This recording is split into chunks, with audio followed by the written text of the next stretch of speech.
Yang pertama itu kan kita membahas mengenai rute orang mati. Lalu ada beberapa orang itu berkomentar, memangnya sudah pernah ke sana, Romo kok tahu ini semua? Memangnya sudah pernah ke sana, Romo kok tahu rutenya? Belum pernah, tentu saja belum pernah ke sana, saudara-saudari. Namun begini ya, saudara-saudari ya, ini catatan awal. Tentu saja kalau kita bicara mengenai hal-hal akhir, apa yang belum pernah kita ketahui, mengenai alam di setelah kematian, ini bukan karena pengetahuan yang sifatnya pengetahuan empiris. Ya, yang bertanya tadi, dan tidak sedikit yang bertanya, memangnya sudah pernah ke sana? Sebenarnya itu kategorinya adalah pertanyaan yang namanya pertanyaan empiris. Nah, sementara kalau kita bicara seperti ini, itu bukan pengetahuan empiris. Empiris itu berarti orang sudah datang membuktikan benar rutenya seperti itu, keadaannya seperti itu. Ini pengetahuan yang namanya pengetahuan teologis. Dari kata theos, Allah, logos, perkataan atau ilmu, berarti ini semua datang karena diwahyukan dari Allah. Berarti pengetahuan kita, atau lebih khusus pengetahuan saya, itu saya dapatkan dari gereja. Dan gereja menerima wahyu dari Allah. Sebenarnya orang sering menggabungkan pertanyaan empiris dan pertanyaan teologis. Maka tidak bisa bertanya seperti itu kalau urusannya adalah urusan teologis. Karena ini wahyu Tuhan, dan wahyu hanya bisa diterima dengan iman. Gampangnya, kalau Anda beriman menerima ini, selesai. Nggak beriman lalu menolak ini, ya sudah gitu. Ya sudah gitu. Catatan berikutnya, ketika saya berbicara seperti ini, saya bukan berbicara dari pengetahuan saya pribadi. Saya menyampaikan apa yang gereja ajarkan. Maka nanti ketika pertanyaan ada pandangan pribadi, alat ukurnya jelas. Alat ukurnya adalah KGK. KGK itu apa? Katekismus Gereja Katolik. Atau bahasa latinnya itu CCE. Katekismus Katholike Ecclesiae. Berarti maksudnya, kalau seandainya saya berbicara A, kemudian ada penanya, saya nggak setuju dengan A itu, Romo, menurut saya itu B. Nah, alat ukurnya bukan perkataan saya diadu dengan pernyataan orang lain itu, tetapi alat ukurnya adalah seperti apa gereja mengajarkan. Ini catatan penting ketika kita mendalami ajaran gereja. Lagi pula, Sadar Katkit ini diadakan oleh grup Katkit. Katkit katekese sedikit. Moto atau tagline Katkit adalah membahas iman Katolik, sudut pandang Katolik. Berarti jelas, yang dibahas itu iman Katolik, kemudian sudut pandangnya, sudut pandang Katolik. Yang artinya, menurut magisterium gereja Katolik, menurut pengajaran gereja Katolik. Karena yang membahas surga dan neraka itu bukan hanya gereja Katolik. Agama lain itu juga membahas. Misalnya agama Islam, mereka juga mengenal konsep surga dan neraka yang mungkin berbeda. Maka tidak perlu diadu, tidak perlu diadu. Yang penting adalah kita mempelajari menurut magisterium gereja Katolik surga dan neraka itu seperti apa. Jangankan kok yang jauh agama Islam, yang dekat-dekat agama Ortodoks yang sangat mirip, sangat dekat dengan kita itu pun beberapa hal cara menalarnya berbeda. Juga orang-orang Protestan itu juga membahas neraka dan surga, juga ada sudut pandang tertentu yang tidak selalu sama. Nah, bagian awal ini saya perlu tegaskan karena setelah diupload rute orang mati itu ada banyak diskusi rame sekali. Namun ramenya bahasa Sundanya itu nggak pugu. Nggak pugu itu nggak juntrung gitu loh. Orang berpendapat kadang-kadang malah ribut, berbeda pendapat lalu saling sesekali memaki juga, kata-katanya kasar. Saya pikir tidak usah menggunakan kata-kata kasar ketika berkomentar ya. Tapi yang mau saya soroti adalah kadang ada perdebatan, lalu masing-masing memegang pandangannya sendiri. Dan hampir tidak ada, sejauh saya lihat, ketika saya melihat komentar-komentar dari video rute orang mati, hampir tidak ada yang mengatakan, yuk kita lihat gereja Katolik bilang apa. Nah, maka bagian pertama ini saya mau betulkan dulu sikap seorang Katolik yang benar. Sikap seorang Katolik yang benar adalah mendengarkan magisterium, mendengarkan apa kata gereja, apa sebenarnya ajaran gereja. Dan itu semua ditemukan dalam KGK atau CCE. Ini saya belum masuk materi, tapi saya baru memberikan suatu gambaran kepada saudara-saudari supaya tahu bagaimana cara bersikap seorang Katolik mengenai suatu ajaran. Jadi bukan berpendapat, tetapi mengajukan di KGK nomor ini bunyinya begini loh, pendapat Anda tidak sama, maka KGK itulah yang benar. Nah begitu, itu caranya. Pertanyaan pertama, surga itu adakah? Ada. Karena gereja Katolik mengajarkan bahwa surga itu ada. Neraka itu ada? Ada. Dasar Alkitabiahnya, Matius 5 ayat 16 bicara mengenai surga. Demikianlah hendaknya terangmu bercahaya di depan orang, supaya mereka melihat dan seterusnya, memuliakan Bapamu yang di surga. Bapa itu adalah Allah, berarti Allah atau Bapa itu berada di surga. Berarti ini ada. Artinya dalam Matius 5 ayat 16, berarti surga itu tempatnya Allah. Surga itu bahasa aslinya apa sih? Surga kan bahasa Indonesia sebenarnya. Nah aslinya bahasanya itu apa sih? Kalau menurut perjanjian baru yang berbahasa asli Yunani, kata surga itu berbunyi uranos. Dalam Matius 5 ayat 16 ini, itu di bagian bawah yang warna kuning, yang saya cetak kuning, itu berbunyi uranois. Ya, uranois. Kata dasarnya uranos. Sementara itu gereja Katolik Roma, terutama gereja Katolik Roma itu kan bahasa resminya bahasa Latin. Maka saya juga kutipkan dari Sacra Vulgata. Sacra Vulgata itu apa? Alkitab terjemahan bahasa Latin yang dipakai resmi untuk gereja Katolik. Ini ayat yang sama, Matius 5 ayat 16. Nah, kata surga dalam bahasa Latin berbunyi celum. Celum celi, celum. Ketika ditafsirkan dalam ayat itu berarti berbunyi celis.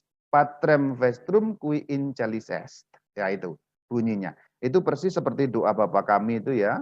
Bapa kami yang ada di surga. Maka tadi saya mengawali dengan doa Bapa kami. Bapa kami yang ada di surga. Itu dalam bahasa Latin pater noster quies ya, qui est in celis. Dari kata dasar celum.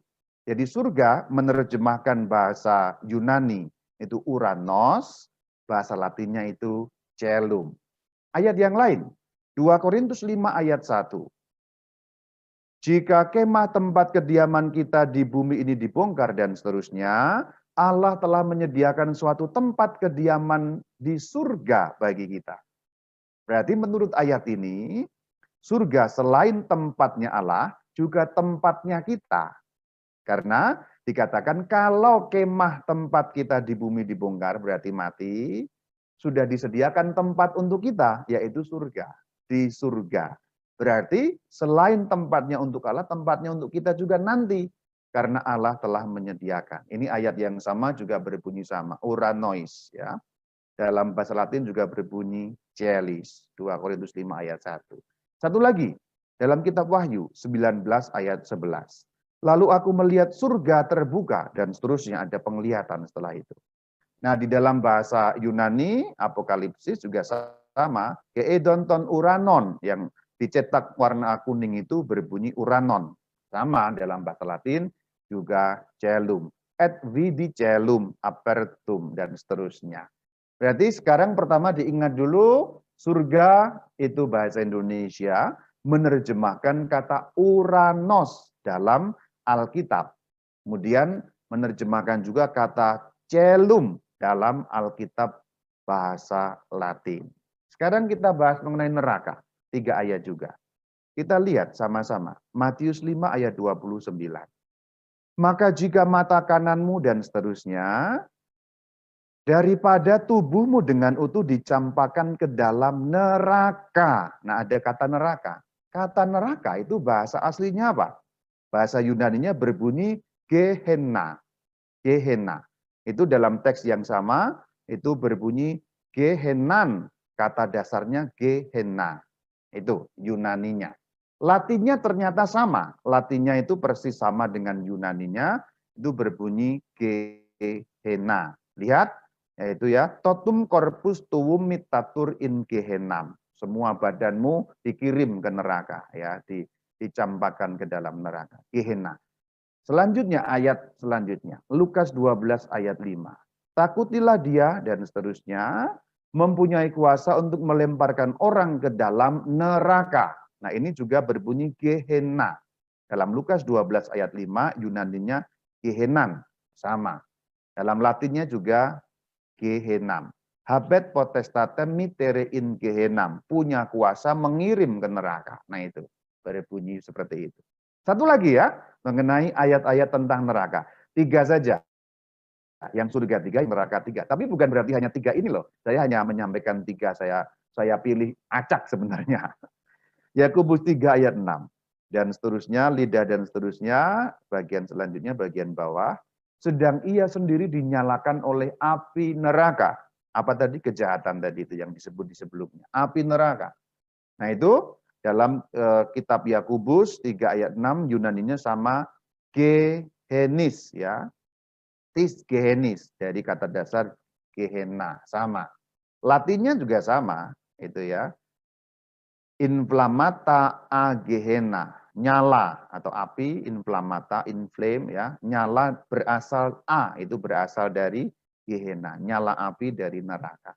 Nah ini ya, ini ayat-ayat yang menyebutkan dengan jelas bahwa surga itu ada, neraka itu ada. Landasan biblisnya, dasar Alkitabnya sangat jelas. Maka saya kadang mendengar orang Katolik berkata, kalau untuk percaya surga mereka gampang. Surga Allah baik, maka surga itu ada, jelas. Namun beberapa orang Katolik menyatakan keberatan. Kalau Allahnya Maha Pengampun, masa ada neraka? Nah itu. Tapi ternyata neraka atau Gehenna itu jangan jelas disebut dalam Alkitab. Dalam bahasa asli kita lihat, dalam terjemahan Latin kita lihat, sangat jelas. Artinya neraka itu ada. Karena Alkitab menyatakannya demikian. Alkitab kan firman Tuhan. Maka kalau ada orang Katolik, saya orang Katolik taat loh, tapi saya nggak percaya ada neraka. Karena neraka menurut saya bertentangan dengan kebaikan Allah. Itu kan menurut Anda. Menurut gereja kan lain. Nah, jadi sekali lagi kembali ke awal tadi itu. Ketika kita bicara mengenai ajaran gereja yang satu, kudus, katolik, dan apostolik, itu tidak bisa menurut saya. Karena kita punya magisterium. Menurut saya, itu kebiasaan tetangga sebelah. Toko sebelah. Jadi kalau sudah ada beda, menurut saya terus bikin sendiri. Nah itu ya. Kalau Katolik tidak begitu, justru karena punya magisterium. Tidak ada cocokologi dan comotologi. Juga tidak ada kafetaria, memilih yang dia suka. Karena orang ini tidak suka ada neraka, maka dia memilih tidak meyakini neraka. Karena apa? Dia serem dengan neraka. Dan kayaknya menurut akal sehat, nggak mungkin Allah yang baik kok ada neraka. Nggak cocok. Kata siapa? Nggak cocok. Kata saya. Nah itu kan kata Anda. Kata Alkitab berbeda. Nah ini cara memahami ajaran dalam gereja Katolik ya. Saya mengulas ini karena berbasis pada pengalaman upload kemarin rute orang mati. Orang berdebat banyak mengenai itu menurut pendapatnya pribadi. Nah itu tidak tepat sebagai orang Katolik. Kembali ke magisterium. Artinya surga ada, neraka ada, landasan biblisnya jelas. Sekarang kita bicara mengenai pengadilan ilahi yang sebenarnya sudah dibicarakan di dalam rute orang mati. Saya hanya mengingatkan sekali lagi. Kalau yang belum mengetahui secara persis, nanti silakan diklik YouTube Katkit Katekese sedikit dengan judul Rute Orang Mati bagian pertama, juga masih nyambung di bagian kedua yang adalah tanya jawab. Dalam diskusi yang tentang rute orang mati itu ada banyak diskusi, itu salah gereja Katolik. Enggak, belum ada, pengadilan itu baru terakhir, ya oke. Sebagai nama belum ada. Tidak ada nama pengadilan khusus. Hanya gereja memberi nama. Dan itu biasa di dalam ilmu teologi. Trinitas itu kan tidak punya nama. Gereja menamai Trinitas. Enggak ada kata Trinitas dalam Alkitab, itu tidak ada. Yang ada Bapa, Putra, dan Roh Kudus. Saya menjadi melebar karena perlu menegaskan duduk perkaranya. Karena persoalannya disalahpahami. Dikira Katolik itu mengajarkan yang tidak-tidak, padahal sangat jelas.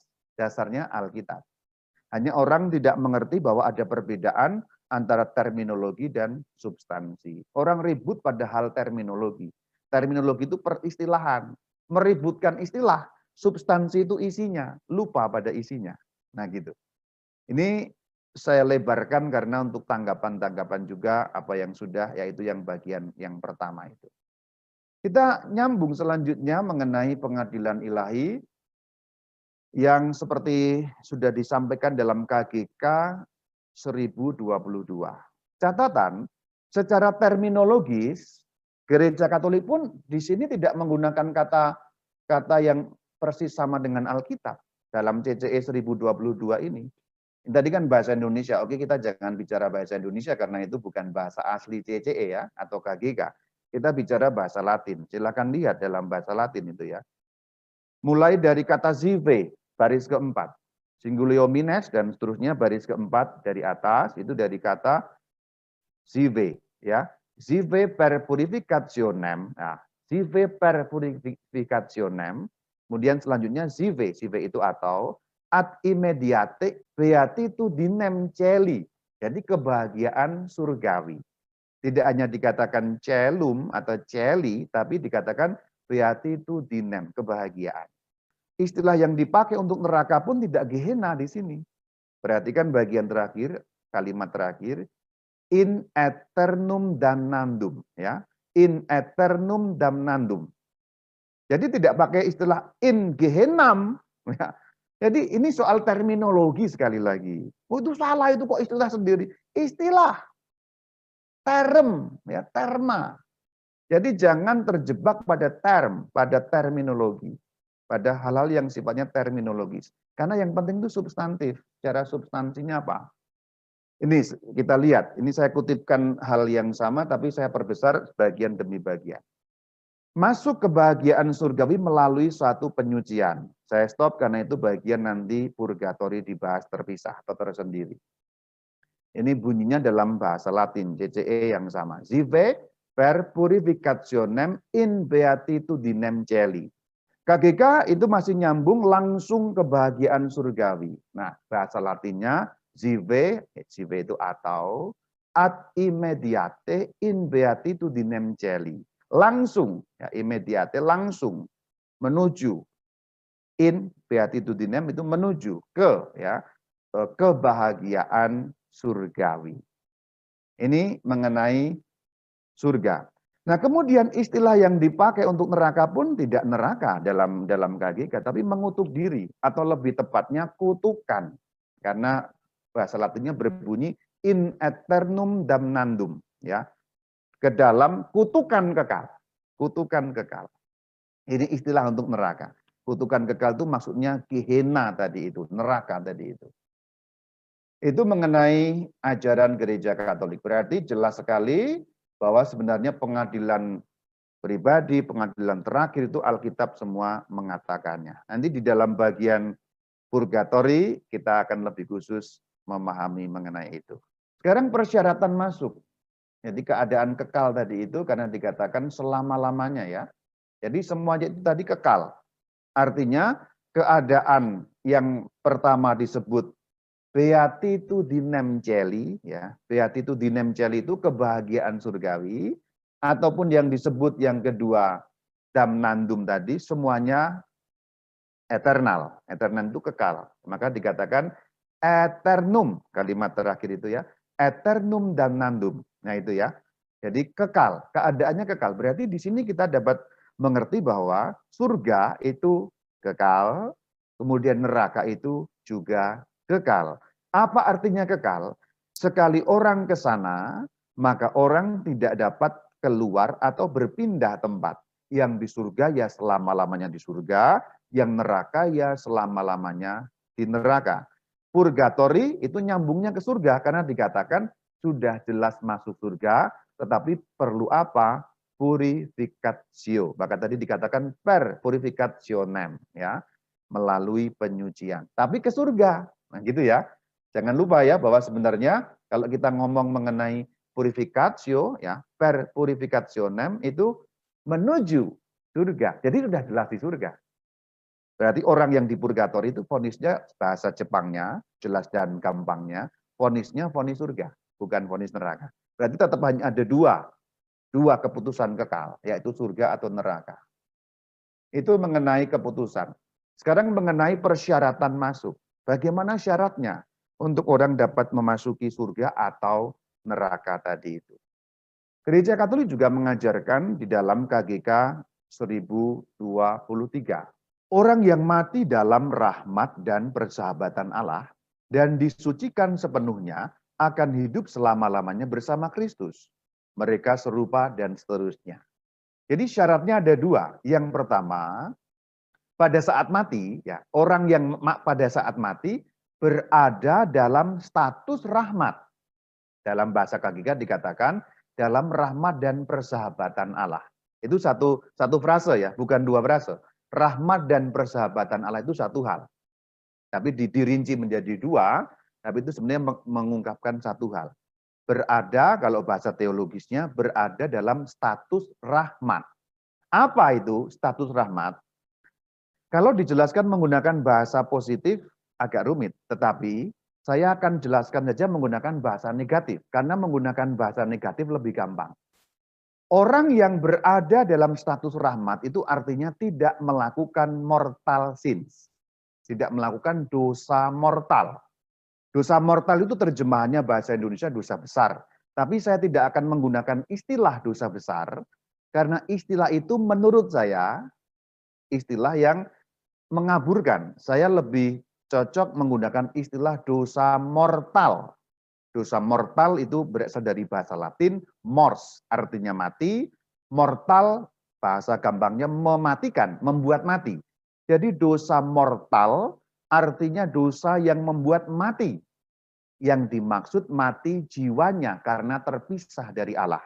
Kalau ibaratnya lampu, depan saya ini ada lampu, ada kabel, dosa mortal berarti dosa yang menggunting kabel Anda yang terhubung dengan Allah. Sehingga Anda sebagai lampu itu mati. Itu dosa mortal.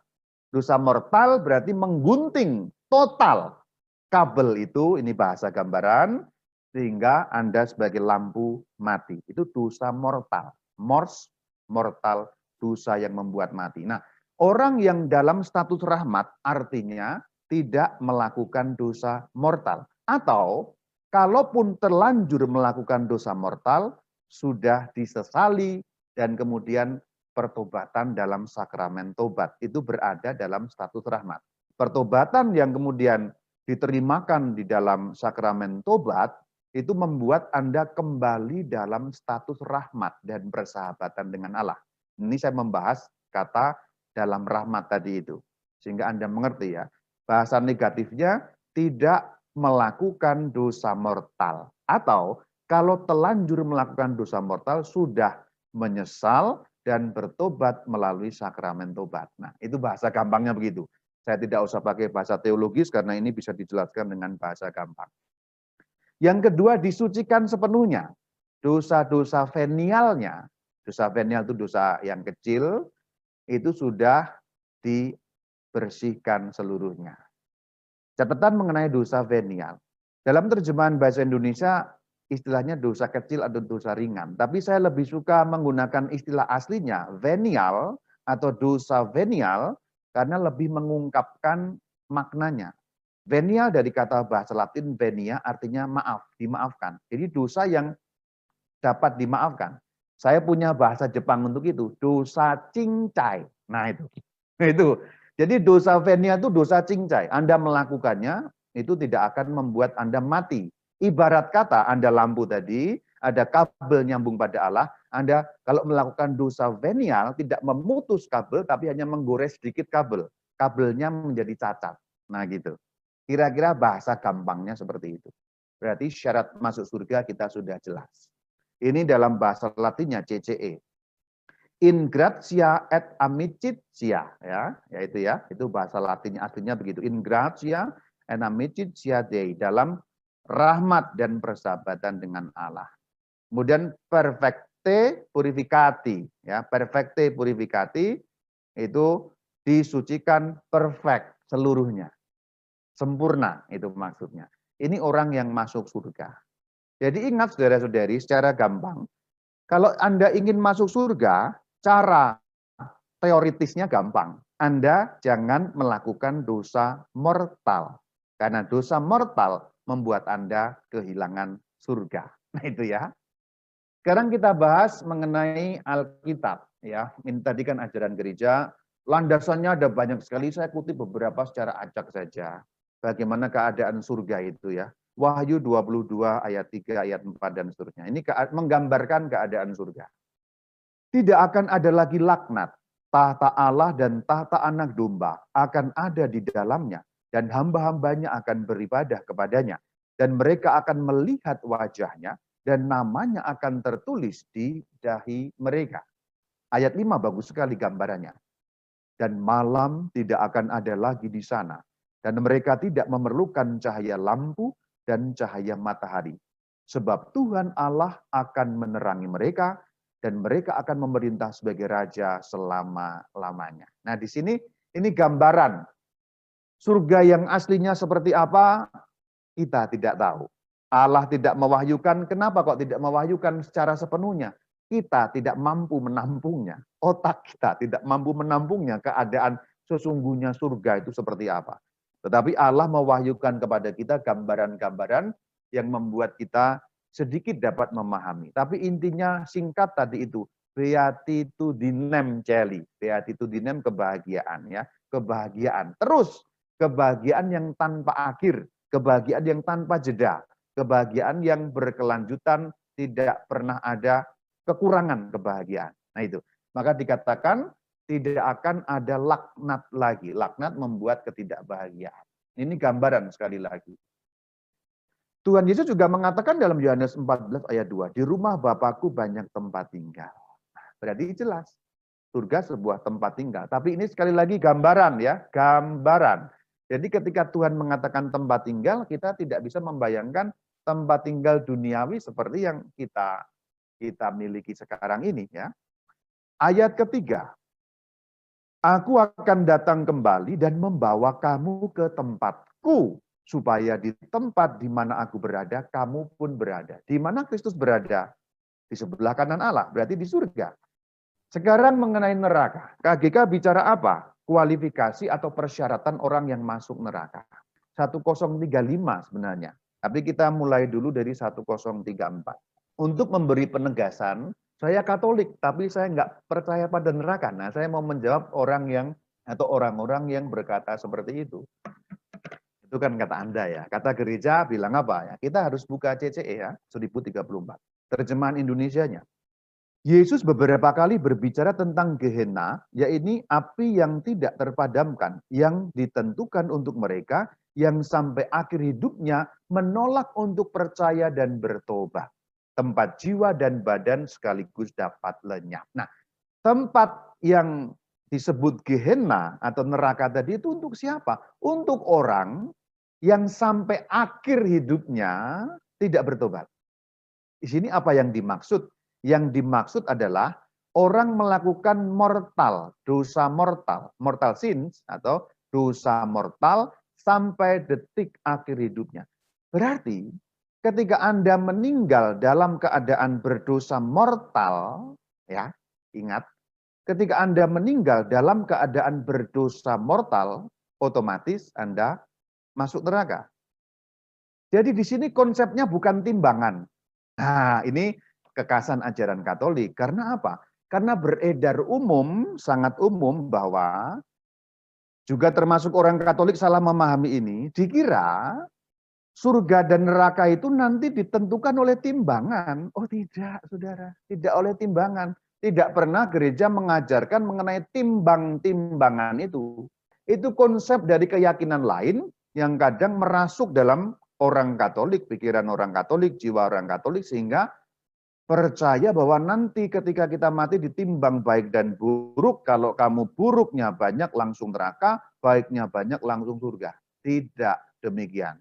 Tidak ada satu ayat pun yang mengatakan demikian, tidak ada satu nas pun dalam CCE yang mengatakan demikian. Maka saya mau mengoreksi pandangan keliru mengenai timbang-timbangan itu. Ini ajaran Katolik ya. Sekali lagi kita tidak bicara keyakinan lain.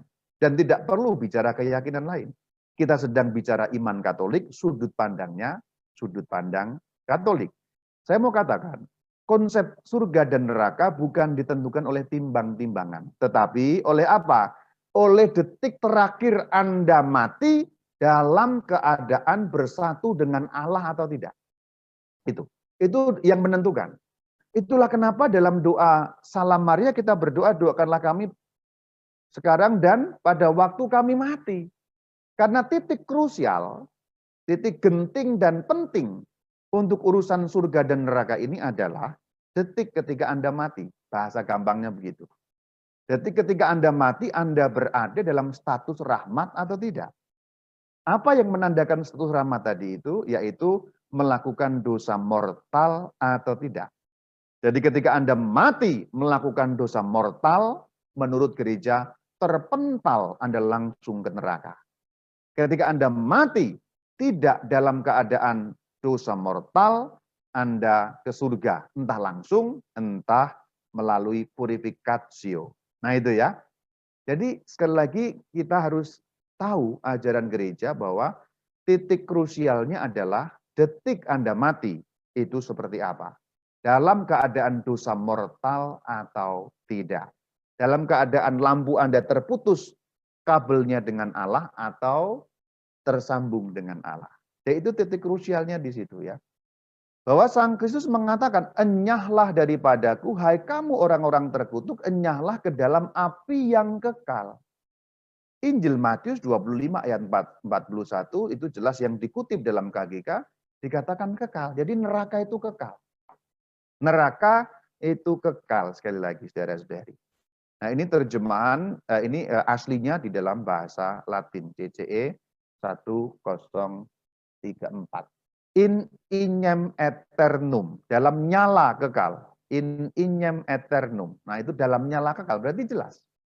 Tapi sekali lagi ini kutipan yang diambil dari Injil Matius yang disampaikan oleh Katekismus Gereja Katolik. Ini ayat-ayatnya, kita sudah mendengar itu ya. Ada ratapan, ada kerta gigi. Nah ini ya, mencampakkan orang jahat, ada ratapan, ada kerta gigi pada akhir zaman. Nah ini Matius 10:28, ini dikatakan, takutlah terutama kepada dia yang berkuasa membinasakan baik jiwa maupun tubuh di dalam neraka. Berarti ini jelas, ayat-ayatnya itu jelas. Saya hanya mengutip beberapa ya. Anda klik neraka ada banyak, bisa Anda dapatkan landasan-landasan mengenai itu. Tapi yang paling penting sesungguhnya belajar bagaimana gereja Katolik mengajar dalam KGK. Sekarang KGK 1035. Seperti apa orang yang masuk neraka, ciri-cirinya? Ajaran gereja mengatakan bahwa ada neraka, sudah jelas. Dan bahwa neraka itu berlangsung sampai selama-lamanya, sudah jelas. Berarti dua, neraka itu ada dan selama-lamanya. Ini ajaran gereja. Jiwa orang-orang yang mati dalam keadaan dosa berat, nah ini ya, masuk langsung ke dunia orang mati. Dikatakan malah ada keterangan sesudah kematian. Berarti bahasa saya detik itu juga orang mati. Kalau orang matinya dalam keadaan dosa berat, itu langsung ke neraka. Jadi bukan proses timbang menimbang. Tapi detik orang mati, dia dalam keadaan mortal sin atau tidak. Katolik mengajarkan, jadi ini perlu menjadi perhatian bagi kita saudara-saudari. Sebenarnya begini kok, kalau kita menilai diri kita kurang lebihnya itu agak jelas, kita akan ke surga atau ke neraka. Lu kok sok tahu Romo, kan hanya Allah yang menentukan. Iya betul Allah yang menentukan, tapi Allah itu tidak sewenang-wenang. Allah memberitahu kita ciri-cirinya, tanda-tandanya, untuk mengenali apa saja yang membuat kita masuk neraka, apa saja yang membuat kita masuk surga gitu loh. Bukan sewenang-wenang nanti gimana Allah itu, betul. Tapi ini diwahyukan kepada kita. Ini semua diwahyukan. Diwahyukan berarti Allah mau memberitahu kita. Ayo dikenali kriterianya anak-anakku. Kata Bapak kira-kira seperti itu. Saya ulangi. Kalau orang mati dalam keadaan dosa berat, KGK 1035 mengatakan masuk langsung ke dalam neraka. Dikatakan di mana mereka mengalami siksa neraka api abadi. Kalimat lanjutannya menarik, karena ini membongkar pengertian-pengertian kekanak-kanakan kita. Yang saya maksud dengan pikiran kekanak-kanakan kita adalah, pikiran kita mengenai siksaan neraka. Sangat fisikal gitu loh, sangat jasmaniah kan. Dari film, dari mana-mana itu, orang sering menggambarkan siksaan neraka itu dengan sangat harafiah. Digambarkan kalau di neraka itu orang nanti dipotong lidahnya yang sering berdusta, dipotong numbuh lagi. yang sering nonton film porno matanya dicukil numbuh lagi, yang sering mencuri tangannya dipotong numbuh lagi, yang sering berzinah, maaf, kelaminnya ditusuk atau dipotong numbuh lagi, dan sebagainya. Itu bayangan kita mengenai neraka dan itu bayangan kekanak-kanakan. Karena kalau kita melihat ajaran Katolik sesungguhnya demikian mengenai neraka. Dan menurut saya ini justru paling logis, paling logis. KGK 1035, penderitaan neraka yang paling buruk adalah perpisahan abadi dengan Allah. Allah itu yang paling berharga. Dan begitu manusia mati, dia tahu yang paling berharga tidak ada lagi barang duniawi. Karena kan kita ini di dunia ini masih kabur ya. Masih kabur tertutup oleh macam-macam keinginan, hawa nafsu, daging, dan sebagainya. Sehingga yang kita nilai berharga, itu kadang-kadang meleset di dunia ini. Tapi begitu orang mati, kesadarannya terbuka. Dalam arti mereka roh murni sehingga tahu. Bahasa gampangnya tidak lagi dibatasi kelemahan daging. Lalu ketika kita mati itu tahu yang paling berharga itu hanya Allah. Tidak ada yang lain. Dan kehilangan yang paling berharga itu. Jadi bayangkan, saya punya istilah dalam bahasa Jawa yang sulit diterjemahkan. Bahasa Jawa punya kata getun. Jadi getun yang maha getun. Nah gitu. Getun itu antara rasa kehilangan dan menyesal. Jadi seperti Anda kehilangan sesuatu yang sangat berharga dan tidak mungkin lagi Anda dapatkan atau kembali pada Anda. Ternyata siksaan seperti itu yang membuat orang paling menderita di neraka. Jadi penderitaan neraka yang paling buruk justru bukan dipotong-potong tadi, diiris, ditombak, enggak. Itu Pak bayangan bocah itu saya kira ya. Justru perpisahan abadi dengan Allah. Nah ini KGK mengajarkan. Nah ini bahasa Latinnya dalam CCE 1305 itu dikatakan eterna separatione a Deo. Eterna itu kekal, separatione itu separate ya, terpisah a Deo dari Allah. Terpisah dari Allah secara kekal.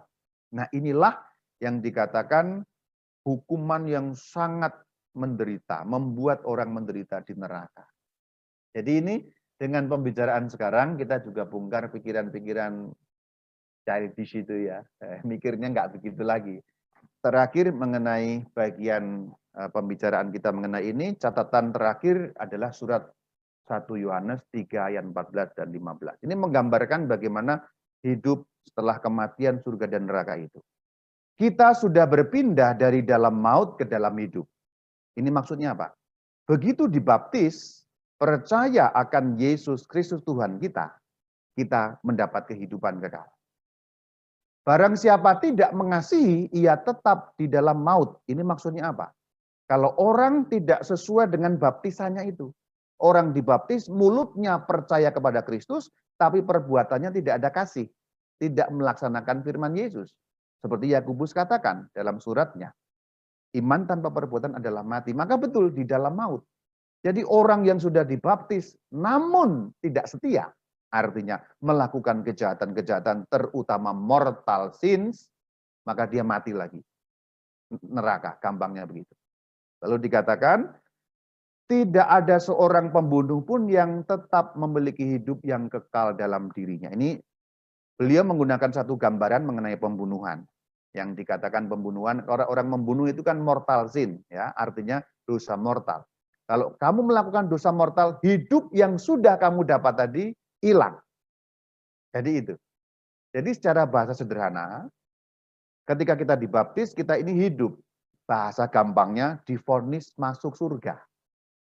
Kalau kita setia, tidak melakukan mortal sins, hanya melakukan venial sins, maka kita tetap vonis surga berlaku. Tapi seandainya kita melakukan mortal sins, langsung masuk neraka. Tapi kalau kita hanya melakukan venial sins, tanpa melakukan mortal sins, kita vonisnya surga tetap berlaku, tapi perlu purificatio. Ini ayatnya ada jelas. 1 Yohanes 3 ayat 14 dan 15. Demikian mengenai surga dan neraka.